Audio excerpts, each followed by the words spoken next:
Hello बच्चों, मैं स्मिता बिजलवान स्वागत करती हूँ आपका आईसीटी वर्चुअल क्लासरूम में। आशा करती हूँ आप सभी स्वस्थ होंगे और अच्छे से अपनी पढ़ाई कर रहे हैं। बच्चों, आज हम पढ़ने जा रहे हैं क्लास 11th केमिस्ट्री का chapter classification of element and periodic. जैसा कि आप जानते हैं, ये चैप्टर हम जो है अपने प्रीवियस लेक्चर में स्टार्ट कर चुके थे। काफी आगे तक जो है हमने चैप्टर पढ़ लिया था। पहले हमने हिस्ट्री के बारे में पढ़ा, कैसे कैसे जो है पीरियोडिक टेबल और क्लासिफिकेशन स्टार्ट हुआ, एटॉमिक मासेस से लेकर के एटॉमिक नंबर तक कैसे कैसे हम। फिर हमारे जो साइंटिस्ट आए हेनरी मोजे, उन्होंने दिया मॉडर्न पीरियोडिक लॉ और हमें दी long form of modern periodic table, जो हम अभी पढ़ते हैं। चलिए, तो लास्ट लेक्चर में हमने जो भी पढ़ा उसे एक बार रिवाइज करके जो है आगे कंटिन्यू करते हैं चैप्टर को। तो लास्ट लेक्चर में बच्चों हम एस ब्लॉक एलिमेंट्स के बारे में पढ़ रहे हैं। तो हमने अपने प्रीवियस लेक्चर में ये डिस्कस किया था कि जो हमारी पीरियोडिक टेबल है वो क्या है, 4 ब्लॉक्स में डिवाइडेड है, S block, P block, D block और एफ ब्लॉक।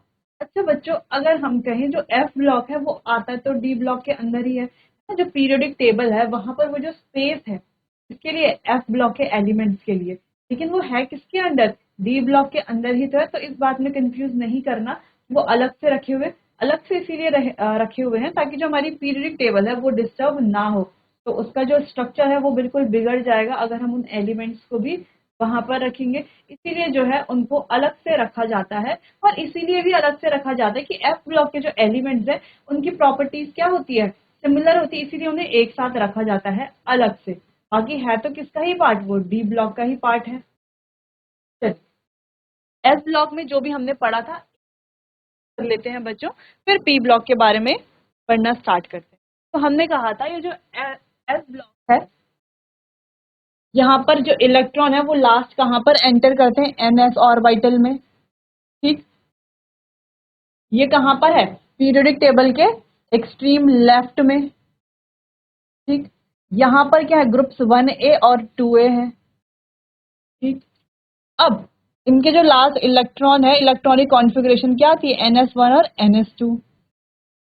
ठीक, फिर हमने कहा था कि ग्रुप 1A की इलेक्ट्रॉनिक कॉन्फ़िगरेशन होती है NS1 और ग्रुप 2A की इलेक्ट्रॉनिक कॉन्फ़िगरेशन होती है NS2। फिर हमने कहा था एस ब्लॉक एलिमेंट जो है वो इलेक्ट्रोपॉजिटिव होते हैं नेचर में। इलेक्ट्रोपॉजिटिव का मतलब क्या है, इलेक्ट्रोपॉजिटिव का मतलब है बच्चों कि उनको जो है जो वो क्या करते हैं, लूज करते हैं और उनमें क्या आ जाता है, पॉजिटिव चार्ज आ जाता है।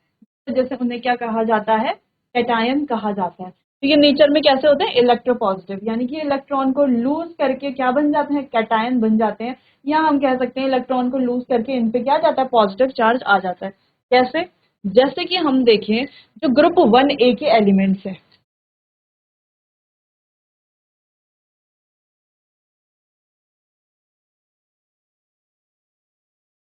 ठीक, अगर हम यहाँ पर सोडियम की बात करें तो सोडियम क्या शो करता है, Na पॉजिटिव। के क्या शो करता है, के पॉजिटिव। वैसे ही जहाँ पर जितने भी एलिमेंट्स होते हैं बच्चों वो क्या शो करते हैं, इलेक्ट्रोपॉजिटिव नेचर शो करते हैं, यानी कि इजीली इलेक्ट्रॉन को लूज करके कैटायन बन जाते हैं। कैटायन यानी कि जिनमें पॉजिटिव चार्ज होता है, बाकी जो एनायंस होते हैं वो इलेक्ट्रॉन को गेन करते हैं। ठीक, तो इनकी जो ये है वैलेंसी है या ऑक्सीडेशन स्टेट है वो क्या है, +1 +2। ये basic oxide and their hydro oxide are basic in nature. ये बेसिक ऑक्साइड बनाते हैं और इनके जो हाइड्रो ऑक्साइड होते हैं वो नेचर में कैसे होंगे, बेसिक ही होंगे। ठीक, अगला क्या है, ये characteristic colour to the flame, ये यानी कि इनको जब जलाया जाता है फ्लेम को क्या करते हैं, ये कलर कलर देते हैं, पार्ट करते हैं। They have low ionization potential. अब इनका जो आयनाइजेशन पोटेंशियल है वो लो होता है। आयनाइजेशन पोटेंशियल यानी कि जो एनर्जी किसी एटम से किसी स्पेसिफिक किसी एटम से किसी स्पेसिफिक इलेक्ट्रॉन को निकालने के लिए जो एनर्जी चाहिए होती है वही हमारी क्या होती है, आयनाइजेशन पोटेंशियल। ठीक, हमने क्या कहा, किसी एटम से किसी स्पेसिफिक इलेक्ट्रॉन को निकालने के लिए, रिमूव करने के लिए जो एनर्जी चाहिए होती है उसे आयनाइजेशन पोटेंशियल कहा जाता है। सिंपल, एक बार और रिपीट करते हैं, किसी एटम से किसी स्पेसिफिक इलेक्ट्रॉन को रिमूव करने की जो टेंडेंसी उसी को क्या कहा जाता है, आयनाइजेशन पोटेंशियल कहा जाता है बच्चों। इसका इनका आयनाइजेशन पोटेंशियल जो है, यानी कि एस ब्लॉक के जो एलिमेंट्स यानी कि ग्रुप 1A और ग्रुप 2A के जो एलिमेंट्स हैं वो क्या होती है, उनकी जो आयनाइजेशन एनर्जी है, वो आयनाइजेशन पोटेंशियल है, वो क्या होता है, लो होता है बच्चों।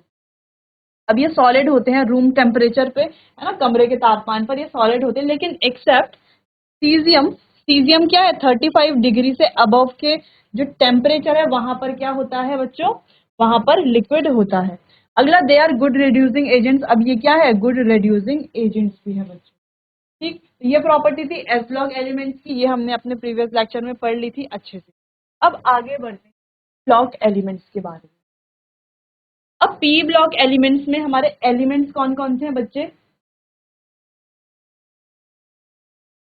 यानी कि group 18, group 17, group 16, group 15, group 14 और ग्रुप 13। ये सारे हमारे किसके अंडर आते हैं, पी ब्लॉक के अंडर आते हैं।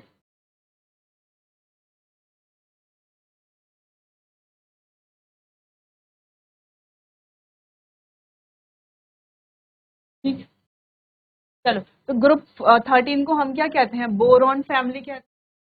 14 को हम कार्बन फैमिली, ग्रुप 15 को नाइट्रोजन फैमिली, ग्रुप 16 को ऑक्सीजन, ग्रुप 17 को हैलोजेंस कहा जाता है और ग्रुप 18 को इनर्ट गैसेस कहा जाता है।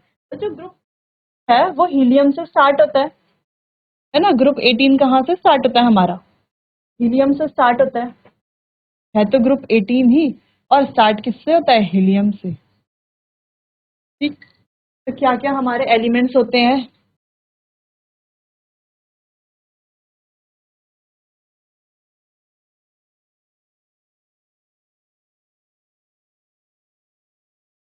ये हमारे एलिमेंट्स होते हैं।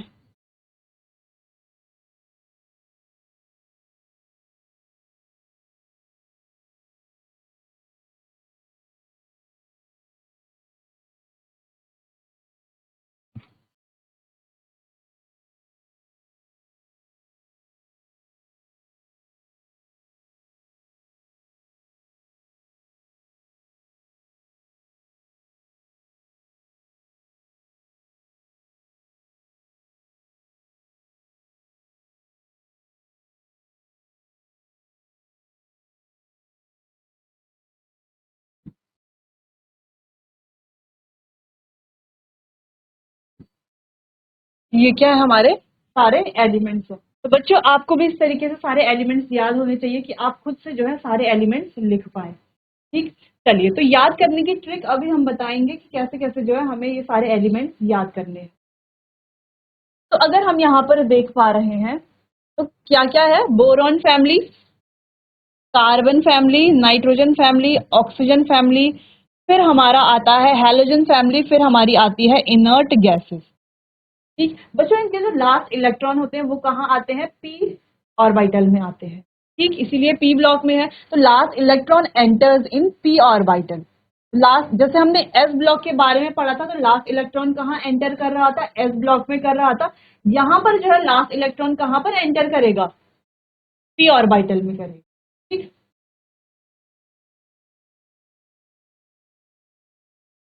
जैसे कि हम कहें, जैसे कि बोरॉन है हमारे पास, चलो बोरॉन ले लें, तो बोरॉन का जो है एटॉमिक नंबर क्या होता है, 5। ठीक, अब इसके इलेक्ट्रॉनिक कॉन्फ़िगरेशन कैसे लिखा जाएगा, 1s2, 2s2, 2p2। ठीक, सॉरी 2p1, 2p, यानी कि बच्चों यहाँ पर जो लास्ट इलेक्ट्रॉन है वो कहाँ पर आ रहा है, p सब शेल में आ रहा है। 2 तो ठीक है, लेकिन कहाँ पर आ रहा है, p में आ रहा है। ठीक, लास्ट इलेक्ट्रॉन p में आ रहा है। वहीं अगर हम कार्बन देखें तो यहाँ पर 6 इलेक्ट्रॉन होते हैं, तो 2p में 2 इलेक्ट्रॉन आ जाएंगे। ठीक, यानी कि ये सारे ही इलेक्ट्रॉन कहाँ पर आएंगे, 2p में। नेक्स्ट के सारे इलेक्ट्रॉन 3p में, फिर 4p में, 5p में, 6p में, 7p में। इस तरीके से इलेक्ट्रॉनिक कॉन्फ़िगरेशन हम अगर हम याद भी नहीं करते तो भी हमें समझ में आ जाता है बच्चों। ठीक, चलो अगला, the elements of belong to this third a, fourth, fifth, ये सारे एलिमेंट्स, ये सारे ग्रुप्स हैं हमारे, जहां पर ये हमारे एलिमेंट्स जो हैं बिलोंग करते हैं इस ब्लॉक के। ठीक, valence shell electronic configuration of these element varies from NS to NP 1 to 6। यानी कि बच्चों ये जो इलेक्ट्रॉनिक कॉन्फ़िगरेशन हमें दिख रही है ना, ये इस इलेक्ट्रॉनिक कॉन्फ़िगरेशन को देखो, और बोरॉन की जो हमने इलेक्ट्रॉनिक कॉन्फ़िगरेशन लिखी है तरीके से ही है। यानी कि S में 2 इलेक्ट्रॉन आएंगे ही आएंगे, यानी कि लास्ट में देखो S में 2 इलेक्ट्रॉन है, और NP में 1 से लेकर के 6 इलेक्ट्रॉन। ठीक है, P में देखो 1 इलेक्ट्रॉन है, फिर यहाँ पर अगर कार्बन होता तो 2 इलेक्ट्रॉन होते, है ना, यहाँ पर 3 इलेक्ट्रॉन होते, 4 होते, 5 होते, नियॉन होता तो P में 6 इलेक्ट्रॉन होते। लेकिन बच्चों यहाँ पर सिर्फ एक ही क्या होता है, एक ही यहाँ पर जो है एक्सेप्शन होता है, एक ही अपवाद होता है, वो होता है हीलियम, जिसमें सिर्फ 2 ही इलेक्ट्रॉन होते हैं, और इसके इलेक्ट्रॉन कहाँ पर आते हैं, S सबशेल में आते हैं बच्चों, ठीक है, S ऑर्बिटल में आते हैं। ठीक, तो ये आपको ध्यान में रखना है। अगला, P block elements are some non metals, metalloids and inert gases. अब पी ब्लॉक के जो एलिमेंट्स हैं, कुछ क्या है नॉन मेटल्स हैं, जैसे कि हम देख ही पा रहे हैं।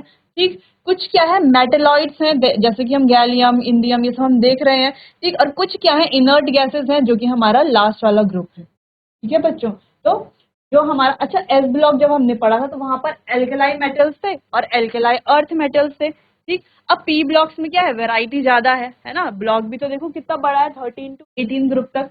ठीक, यहाँ पर क्या है, कुछ मेटल्स हैं, सॉरी कुछ नॉन मेटल्स हैं, कुछ मेटेलॉइड्स है, और कुछ क्या है इनर्ट गैसेस हैं बच्चों।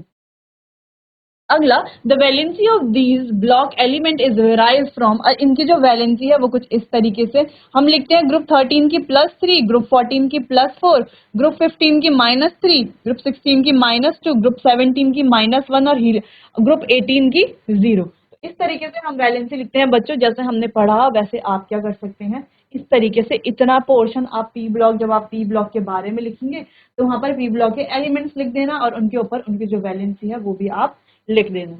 ठीक, अगला, they have variable oxidation state. अब इनकी जो ऑक्सीडेशन स्टेट है वो वेरिएबल है, यानी कि बहुत सारी अलग अलग क्या होती है ऑक्सीडेशन स्टेट, यानी कि हम ये नहीं कह सकते कि एक ऑक्सीडेशन स्टेट होगी, वेरिएबल है। ठीक, अगला, दे फॉर्म एसिडिक ऑक्साइड। अब जो हमने मेटल्स देखे थे, तो मेटल्स क्या बनाते हैं, बेसिक ऑक्साइड्स, तो ये क्या है नॉन मेटल्स, ये क्या बनाएंगे एसिडिक ऑक्साइड्स। अगला, most of P block elements are electronegative in nature. ये क्या होते हैं, ज्यादातर इलेक्ट्रोनेगेटिव नेचर में होते हैं, यानी कि इलेक्ट्रॉन को क्या करने की इसमें टेंडेंसी होती है, इलेक्ट्रॉन को गेन करने की। ठीक है बच्चों, अगर जैसे कि हमने पढ़ा था, ये क्या होते हैं इलेक्ट्रोपॉजिटिव नेचर में होते हैं, इलेक्ट्रोपॉजिटिव इनका नेचर होता है एस ब्लॉक के एलिमेंट्स का, यानी कि इलेक्ट्रॉन को लूज करते हैं, कैटायन फॉर्म करते हैं, जबकि ये इसके जस्ट अपोजिट इलेक्ट्रोनेगेटिव इनका नेचर होता है।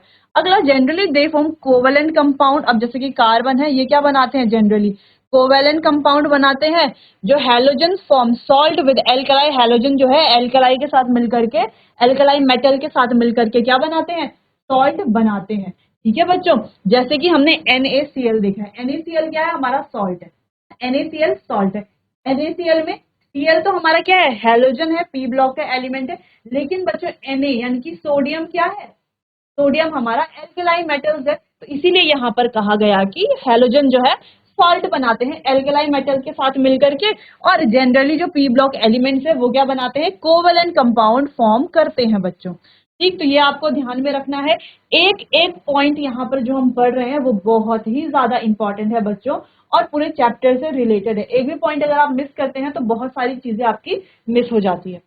अब they have high ionization potential. अब इनका जो आयनाइजेशन पोटेंशियल है वो बहुत हाई होता है। अब आयनाइजेशन पोटेंशियल क्या होता है, जैसे कि हमने पहले भी डिस्कस किया था, किसी भी एटम से किसी इलेक्ट्रॉन को, किसी स्पेसिफिक इलेक्ट्रॉन को रिमूव करने की जो टेंडेंसी होती है वही आयनाइजेशन पोटेंशियल होता है। अब यहाँ पर आयनाइजेशन पोटेंशियल क्या होता है, हाई होता है, ज्यादा होता है एस ब्लॉक के कंपेरिजन में। एस ब्लॉक में क्या होता है, आयनाइजेशन पोटेंशियल लो होता है। ठीक, अगला, they are solid liquid gases at room temperature, B R is liquid. ये जो है रूम टेम्परेचर पे सॉलिड भी होते हैं, कोई लिक्विड होते हैं, कोई गैसेस होते हैं। ठीक, यानी कि कमरे के तापमान पर कुछ ठोस होते हैं, कुछ द्रव होते हैं, और कुछ गैसीय अवस्था में होते हैं बच्चों। और ब्रोमीन जैसे कि लिक्विड होता है, तो वैसे ही अलग अलग एलिमेंट की अलग अलग स्टेट होती है रूम टेम्परेचर। ठीक है बच्चों, चलिए, तो ये बात थी हमारे पी ब्लॉक एलिमेंट्स की। ठीक, चलिए तो नोट कर लीजिए आप इसे, आप चाहें तो एलिमेंट भी नोट कर सकते हैं। फिर हम आगे बढ़ते हैं डी ब्लॉक की तरफ। चलिए बच्चों, तो ये बात तो हो गई, हमने क्या कहा कि इसका जो इलेक्ट्रॉन है वो कहाँ पर एंटर करेगा, पी में एंटर करेगा। ठीक, तो एक बार जो है हम दोबारा से देख लेते हैं कुछ और एग्जांपल्स भी। जैसे कि हमने कहा कि कार्बन है, नाइट्रोजन है, ऑक्सीजन है, फ्लोरीन है, नियॉन है, तो ये सारे ही क्या है हमारे अलग अलग ग्रुप्स के हैं ना?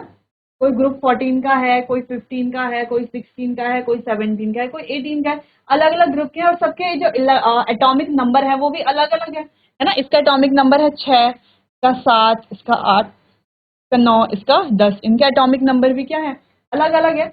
अब इनकी इलेक्ट्रॉनिक कॉन्फ़िगरेशन निकाल के देखते हैं बच्चों कि सारे एलिमेंट्स, सारे इलेक्ट्रॉन्स जो है क्या वो सच में पी में आ रहे हैं या नहीं आ रहे। ठीक, चलो तो 1s2, 2s2, 2p2 electronic configuration. अब देखो उसके 2 2 4 2 6 6 इलेक्ट्रॉन फुली फिल्ड है। ठीक है, तो लास्ट इलेक्ट्रॉन कहाँ पर आ रहा है बच्चों, ये देखो। ठीक, अगला 1s2, 2s2, 2p3, फिर 1s2, 2s2, 2p4, 1s2, 2s2, 2p5, 1s2, s2, 2p6। अब बच्चों देखने वाली बात ये है, यहाँ पर देखो लास्ट इलेक्ट्रॉन कहाँ पर आ रहा है, 2p2 में। लास्ट इलेक्ट्रॉन कहाँ पर, ये लास्ट के जो इलेक्ट्रॉन्स है देखो कहाँ पर आ रहे हैं, s और p में, है ना? लास्ट वाला कहाँ पर आ रहा है, p में आ रहा है। तो जो इलेक्ट्रॉनिक कॉन्फ़िगरेशन हमने देखी ns2 np 1 से लेके 6, n क्या होगा, चेंज होता रहता है ना? जैसे हम सल्फर के लिए अगर निकाले, सल्फर का एटॉमिक नंबर 32 है, 32 के अगर हम क्या निकाले, इलेक्ट्रॉनिक कॉन्फ़िगरेशन निकाले, तो भी लास्ट इलेक्ट्रॉन कहाँ पर आएगा, पी में ही आएगा। लेकिन बच्चों एन की वैल्यू चेंज जाएगी। यहाँ पर तो एन क्या है, 2 है। ठीक, लेकिन वहां पर एन क्या हो जाएगा, चेंज हो जाएगा, 3 हो जाएगा। ठीक है बच्चों, अब ये कैसे कैसे होता है ये तो हम आगे पढ़ेंगे। इलेक्ट्रॉनिक कॉन्फ़िगरेशन इस तरीके से कैसे कैसे हम लिखते हैं बच्चों। चलो, तो इतनी बात आ गई समझ में। आप चाहें तो कुछ एलिमेंट्स की जो है इलेक्ट्रॉनिक कॉन्फ़िगरेशन लिख सकते हैं, जैसे कि फॉस्फोरस की, सल्फर की, सिलिकॉन की, आर्गन की, और बच्चों ब्रोमीन की। तो इनकी आप इलेक्ट्रॉनिक कॉन्फ़िगरेशन लिखिए और फिर आप चेक कीजिए कि लास्ट इलेक्ट्रॉन जो है वो पी में आ रहा है। ये आपके पास पीरियोडिक टेबल तो होगी लॉन्ग फॉर्म में, है ना? तो वहां पर जो है इनकी क्या लिखी रहती है, इलेक्ट्रॉनिक कॉन्फ़िगरेशन लिखी रहती है। तो आप उससे भी क्या कर सकते हैं, चेक कर सकते हैं। ठीक है बच्चों, चलिए तो जो इंपॉर्टेंट पॉइंट्स हमने यहाँ पर पढ़े हैं वो आप नोट कर लीजिए, फिर आगे बढ़ते हैं।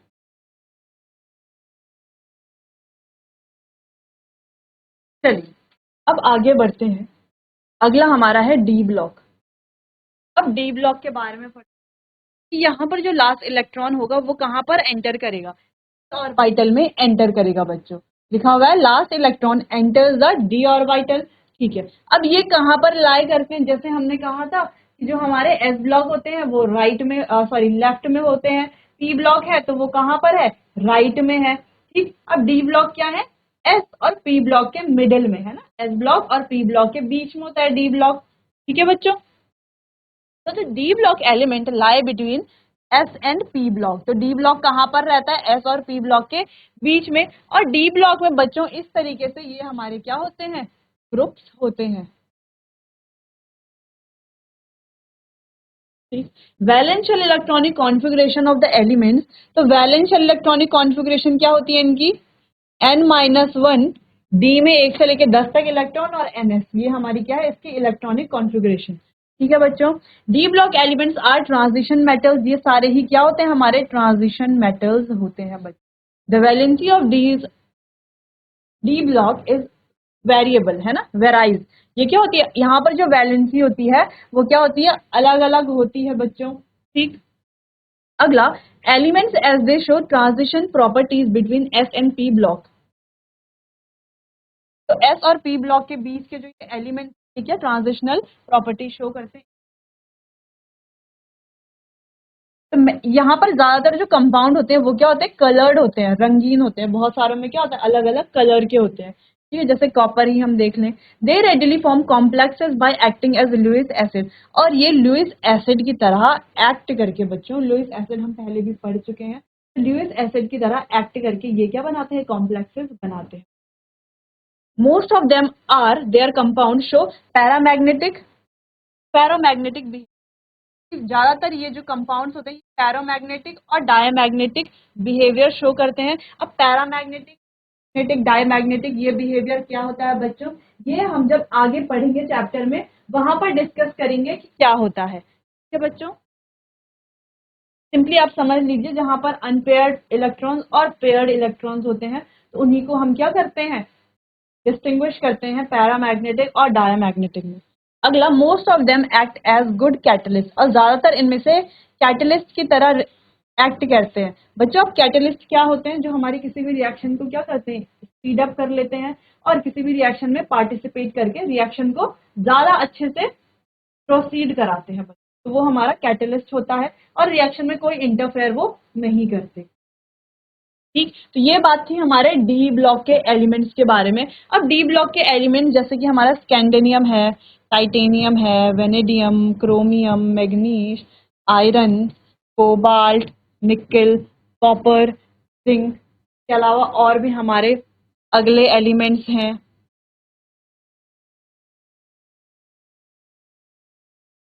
और भी एलिमेंट्स है तो वो भी हमें लर्न करने हैं।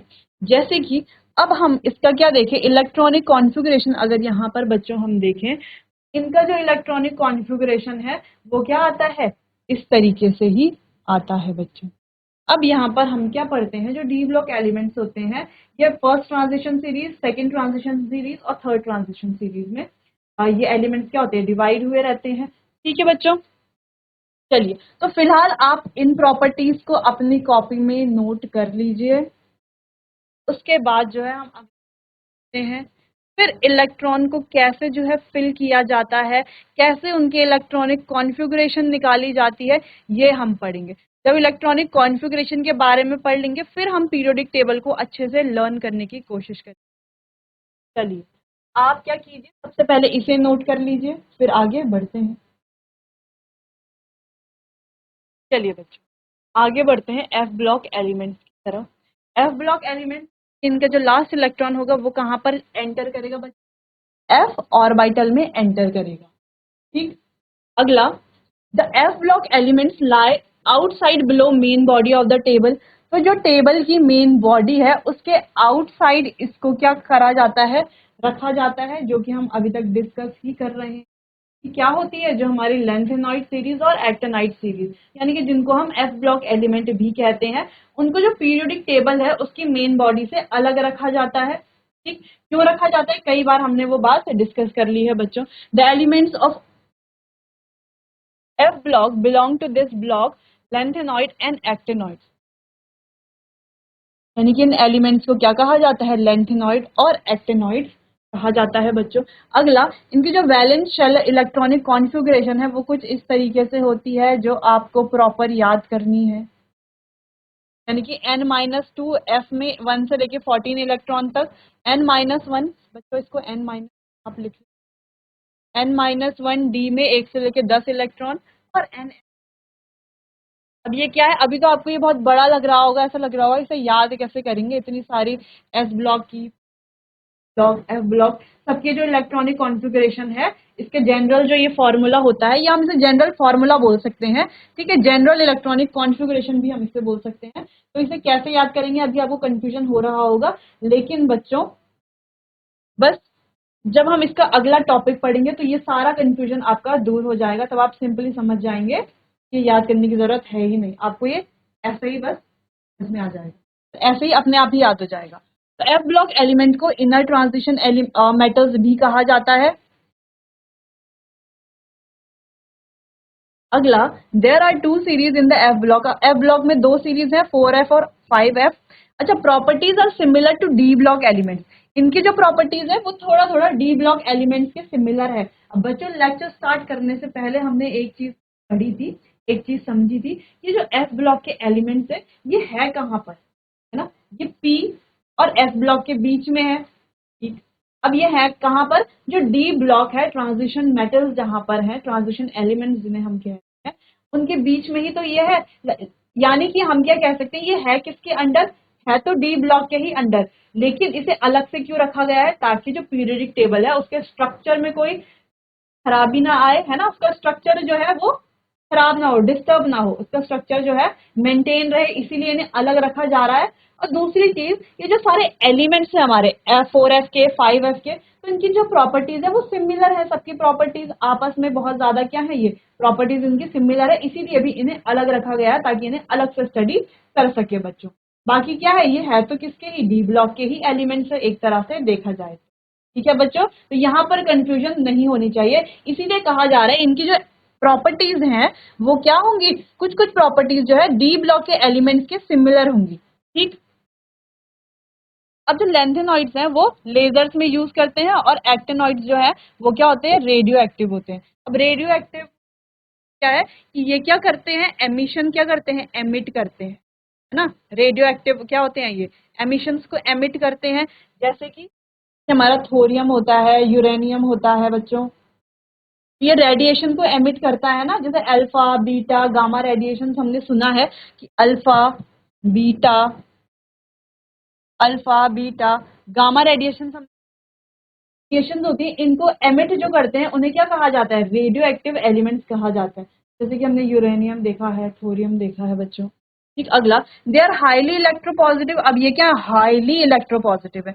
एस ब्लॉक के एलिमेंट्स हमने देखे थे इलेक्ट्रोपॉजिटिव थे, लेकिन ये क्या, हाईली इलेक्ट्रोपॉजिटिव, यानी कि इतने ज्यादा ऑक्सीडेशन स्टेट ये शो करते हैं। ये एयर में टार्निश हो जाते हैं, और इनके बहुत सारे आइसोटोप्स हैं बच्चों। आइसोटोप्स क्या होते हैं, इनका एटॉमिक नंबर क्या होता है, सेम होता है, लेकिन मास नंबर डिफरेंट होता है। ठीक है, जिनका एटॉमिक नंबर क्या होता है, सेम होता है, और मास नंबर डिफरेंट होता है, वो हमारे आइसोटोप्स होते हैं। अब आइसोटोप्स की मतलब जो है, सेम जैसा एक वर्ड होता है आइसोबार। आइसोबार क्या होता है, जिनका मास नंबर तो सेम होता है लेकिन एटॉमिक नंबर डिफरेंट होता है। ठीक, तो ये होते हैं हमारे एफ ब्लॉक के एलिमेंट्स, उनकी प्रॉपर्टीज। अब एलिमेंट्स हमारे एक्टेनॉइड्स और लेंथेनॉइड्स होते हैं। ठीक है बच्चों, चलिए तो आप नोट कर लीजिए इनकी प्रॉपर्टीज, आगे बढ़ते हैं।